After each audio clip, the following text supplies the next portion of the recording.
Hello viewers, welcome to the channel learning support. इस video में आज हम कर रहे हैं रियल नंबर्स का प्रैक्टिस सेट 2.2।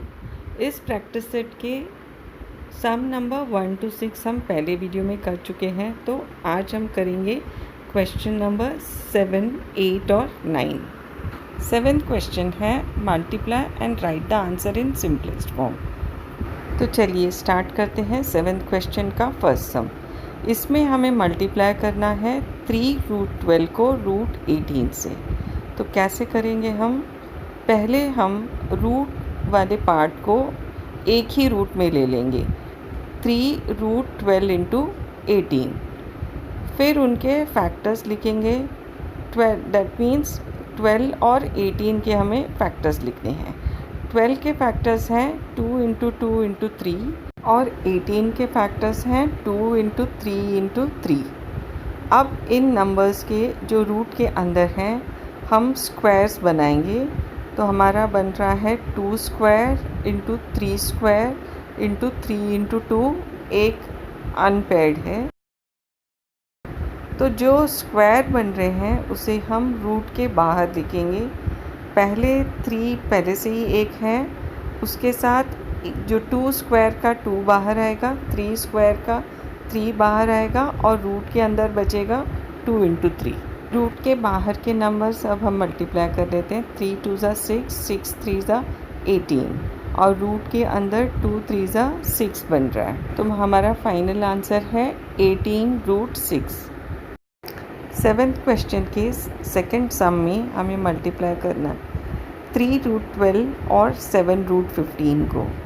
तो जो बाहर के नंबर्स हैं कोएफिशिएंट्स 3 और 7, पहले हम आगे उनको लिख लेंगे मल्टीप्लाई करके, और √12 और √15 को एक रूट में लेके उनके फैक्टर्स लिख लेंगे। 12 के फैक्टर्स होंगे 2 इंटू 2 इंटू 3 और 15 के फैक्टर्स होंगे 3 इंटू 5। रूट के बाहर 3 इंटू 7 मल्टीप्लाई करके 21 हो जाएगा। रूट के अंदर जिस नंबर के स्क्वायर बन रहे हैं उन्हें हम बाहर रूट के ला सकते हैं। तो एक 2 स्क्वायर बन रहा है और एक 3 स्क्वायर बन रहा है और एक 5 रूट के अंदर ही रहेगा क्योंकि उसका स्क्वायर नहीं। तो अब हमारे पास है 21 इंटू 2 इंटू 3 और एक 5 है जो रूट के अंदर है। तो 21 इंटू 2 42, 42 इंटू 3 करेंगे तो 126 आंसर आएगा। तो हमारा फाइनल आंसर है 126√5। क्वेश्चन 7 का थर्ड सम है 3√8 इंटू √5। 3 बाहर रहेगा, √8 और 5 को हम एक ही रूट में लेके 8 के फैक्टर्स लिख लेंगे। वो हैं 2 इंटू 2 इंटू 2 और साथ में एक 5 भी है। तो नंबर जिसका स्क्वायर बन रहा है वो है एक 2 स्क्वायर। इसे हम रूट के बाहर लिखेंगे तो वो हो जाएगा 3 इंटू 2 और रूट के अंदर रहेंगे 2 इंटू 5। तो हमारा फाइनल आंसर रहेगा 3 2 ज़ा 6 रूट के बाहर और रूट के अंदर 2 5 ज़ा 10। फाइनल आंसर है 6√10। 7th क्वेश्चन का फोर्थ सम है 5√8 इंटू 2√8। 5 और 2 रूट के बाहर मल्टीप्लाई करके लिखेंगे और रूट के अंदर रहेगा 8 इंटू 8। 8 इंटू 8 8 स्क्वायर है और 8 स्क्वायर का रूट होता है 8। तो हमारे पास फाइनली है 10 इंटू 8, जिसको मल्टीप्लाई करके हमारा फाइनल आंसर है 80। क्वेश्चन 8 स्टार्ट करते हैं। इसमें क्या करना है? Divide and right the answer in simplest form. हमारा पहला क्वेश्चन है √98 डिवाइडेड बाय √2। पहले स्टेप में हम √98 का फैक्टर्स लिखेंगे, वो है 7 इंटू 7 इंटू 2 और वो है डिवाइडेड बाय √2। √2 और √2 कैंसिल कर सकते हैं, तो हमारे पास बचेगा √7² और इसका आंसर है 7। क्वेश्चन 8 का सेकेंड क्वेश्चन है √125 डिवाइडेड बाय √50। पहले स्टेप में हम 125 और 50 के फैक्टर्स लिख लेंगे और फिर देखेंगे कौन से कैंसिल होते हैं। तो यहाँ पर √5 और √5 कैंसिल हो रहा है और फाइनली हमारे पास बच रहा है √5 अपॉन √2। तो हमारा फाइनल आंसर है √5 अपॉन √2। क्वेश्चन 8 का थर्ड सम, √54 डिवाइडेड बाय √27। √54 के फैक्टर्स करके हम लिख सकते हैं उसे √2 इंटू √3 इंटू √3 इंटू √3, और √27 को हम लिख सकते हैं √3 इंटू √3 इंटू √3। यहाँ 3 √3 एक दूसरे से कैंसिल हो सकते हैं और फाइनली हमारे पास रहेगा √2।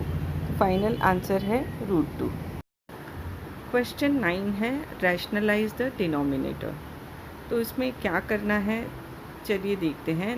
पहला क्वेश्चन है 3 अपॉन √5।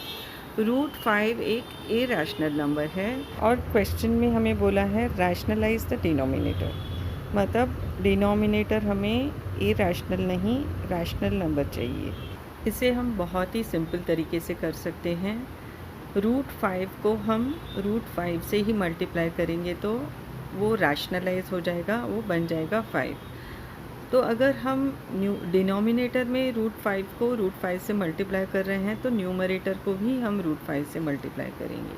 तो हमें मिल रहा है अब 3√5 अपॉन √5 इंटू √5, लेकिन हमारा डिनोमिनेटर √5 इंटू √5 बन जाता है 5, रैशनलाइज हो जाता है।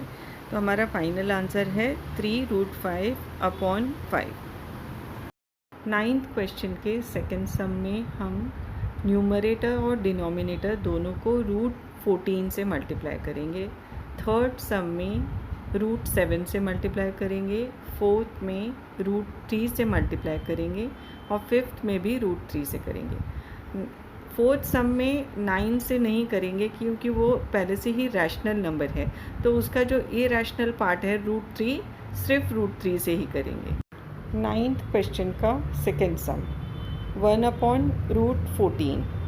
न्यूमरेटर और डिनोमिनेटर दोनों को √14 से मल्टीप्लाई करने पे हमें मिलेगा √14 अपॉन √14 इंटू √14। √14 इंटू √14 मल्टीप्लिकेशन के बाद वो रैशनलाइज होके 14 बन जाएगा। तो हमारा फाइनल आंसर रहेगा √14 अपॉन 14। क्वेश्चन 9 का थर्ड सम है 5 अपॉन √7। तो इसे किससे मल्टीप्लाई करेंगे, √7 से। और ये भी ध्यान में रखना है कि न्यूमरेटर और डिनोमिनेटर दोनों को मल्टीप्लाई करना है। तो हमारे पास है 5√7 अपॉन √7 इंटू √7। √7 और √7 मल्टीप्लाई होके रैशनलाइज हो जाएगा और वो बन जाएगा 7। तो हमारा फाइनल आंसर रहेगा 5√7 अपॉन 7। क्वेश्चन 9 का फोर्थ सम है 6 अपॉन 9√3। यहाँ डिनोमिनेटर को रैशनलाइज करने के लिए हम उसे सिर्फ √3 से मल्टीप्लाई करेंगे, 9 से नहीं, क्योंकि 9 पहले से ही रैशनल नंबर है। तो न्यूमरेटर और डिनोमिनेटर दोनों को √3 से मल्टीप्लाई करने पे हमें मिलेगा 6√3 अपॉन 9√3 इंटू √3। √3 इंटू √3 रैशनलाइज होके 3 बन जाएगा।